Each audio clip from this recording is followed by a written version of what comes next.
Pernah kepikiran nggak sih, gimana tubuh kita itu bisa melakukan gerakan yang rumit banget kayak melempar bola, tapi di saat yang sama juga bisa presisi banget pas kita ngetik di ponsel. Ternyata ada di arsitektur tersembunyi di dalam tubuh kita. Kita akan coba bedah 6 desain mekanis yang brilian banget yang bikin kita bisa bergerak. Betul sekali. Itu semacam dilema rekayasa abadi di tubuh kita.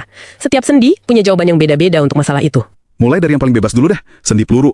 Analogi bola masuk ke mangkuk buat bahu dan panggul ini jelas banget sih. Tepat, desain bola dan mangkuk itu memang dirancang buat jangkauan gerak semaksimal mungkin. Tapi ya gitu, di dunia rekayasa nggak ada yang gratis. Harganya? Maksudnya gimana tuh? Harganya ya stabilitas. Semakin bebas sebuah sendi bergerak, semakin rentan dia. Oh, Coba deh bayangin, mangkuk di sendi bahu kita itu relatif dangkal. Makanya jangkauannya luas. Tapi ya itu, jadi lebih gampang lepas. jadi itu kenapa cedera dislokasi bahu sering banget kita dengar ya? Nah, itu dia.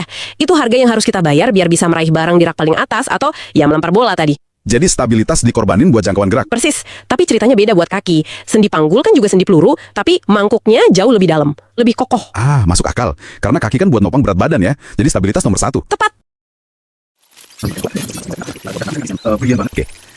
Sendi engsel. Di tubuh kita butuh desain sekaku itu di lutut sama siku. Justru karena di situ stabilitas adalah segalanya. Keterbatasan gerak itu sebuah keunggulan, bukan kelemahan. Sendi engsel kan cuma bisa nekuk sama lurus. Ini ngasih kekuatan dan gerakan yang bisa diprediksi. Coba bayangin bahayanya kalau lutut kita bisa goyang ke samping pas lagi lari. Itu contoh ketika rekayasa tubuh kita dipaksa melampaui batas desainnya. Sendi pelana di ibu jari sebagai contoh yang jenius. Bayangin aja dua pelana kuda ditumpuk saling tegak lurus. Desain unik inilah yang melahirkan sesuatu yang fundamental bagi kita sebagai manusia. Itu kemampuan ibu jari buat nyentuh semua jari yang lain kan? Betul. Dan jangan pernah remehkan gerakan itu. Kemampuan kita menggenggam dengan presisi itu kuncinya dari situ. Seluruh peradaban manusia, dari bikin api sampai ngerakit smartphone, itu bergantung pada desain cerdik, 2 tulang kecil di pangkal jempol kita. Nah, sendi putar. Sendi putar di antara 2 tulang leher pertama kita, 1 tulang jadi poros, satunya lagi muter. Murni rotasi. Makanya kita bisa geleng-geleng kepala. Sama kayak di lengan bawah yang bikin telapak tangan kita bisa dibolak-balik ya. Persis, itu juga sendi putar. Gerakannya rotasi terkontrol. Sendi geser sama kondiloid. Betul.